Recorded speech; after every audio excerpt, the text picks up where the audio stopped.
OMR এবং server দুর্নীতির শেষ দেখতে এবার অল আউট ঝাঁপানোর নির্দেশ দেওয়া হয়েছে সিবিআইকে। পৃথিবীর যে কোনো প্রান্তের বিশেষজ্ঞদের শরণাপন্ন হতে পারবে সিবিআই, এমনই নির্দেশ দিয়েছেন হাইকোর্টের বিচারপতি রাজা শেখর মান্থা। 2014 প্রাথমিক টেটের মূল্যায়নকারী সংস্থার হার্ড ডিস্ক, সার্ভার এবং প্রাথমিক শিক্ষা পর্ষদের হার্ড ডিস্কে যে তথ্য রয়েছে এবং যা মুছে ফেলা হয়েছে তা পুনরুদ্ধার করার জন্য সিবিআইকে নির্দেশ দেওয়া হয়েছে। প্রয়োজনে আইবিএম, টিসিএস, উইপ্রো অথবা এথিক্যাল হ্যাকারদেরও সাহায্য নিতে পারবে সিবিআই, এমনটাই নির্দেশ দেওয়া হয়েছে।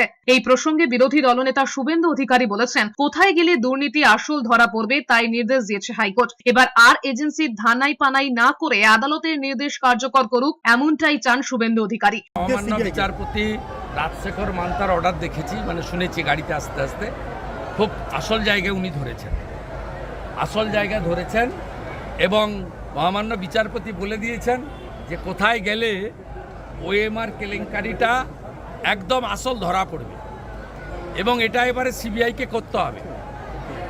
এজেন্সি আর ধানাই পানাই না করে আদালতের নির্দেশ কার্যকর করবে। কার্যত একই সুর সিপিএম নেতা সুজন চক্রবর্তী। তিনি বলেছেন, সিবিআই কে ফ্রি হ্যান্ড দেওয়া হয়েছে, আর যেন সময় না লাগে। সিবিআই তদন্ত করছে তো করছে, মাসের পর মাস, বছরের পর বছর যাচ্ছে, কিছুতেই ঠিক জায়গা মতো ধরছে না বা ধরতে পারছে না। কেন?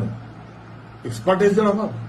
কোর্ট আজকে কার্যত ফ্রি হ্যান্ড দিয়েছে, নাম করে বলেছে দেশের মধ্যে, দেশের বাইরে সরকারি বেসরকারি যে কোনো প্রফেশনাল সংস্থার প্রয়োজনে সাহায্য নিক। কিন্তু ওএমআর শিট, তার এই যে দুর্নীতি যেভাবে হয়েছে, সার্ভার যেখান থেকে পারে খুঁজে বার। এদিকে কটাক্ষের সুরে তৃণমূল নেতা কুণাল ঘোষ বলেছেন, কতলা থেকে ঝাঁপাবেন, কতজন ঝাঁপাবেন, কদিন পর সব জানা যাবে। বলেছে ঝাঁপাতে হবে, কত তলা থেকে ঝাঁপাবে, কজন ঝাঁপাবে, এরকম এখনো গাইডলাইন তো শোনা যাচ্ছে না। দুদিন বাদে এগুলো শোনা যাবে। যা যা বলার মহামান্য কোর্ট বলেছেন, তদন্ত চলছে, দেখা যাবে।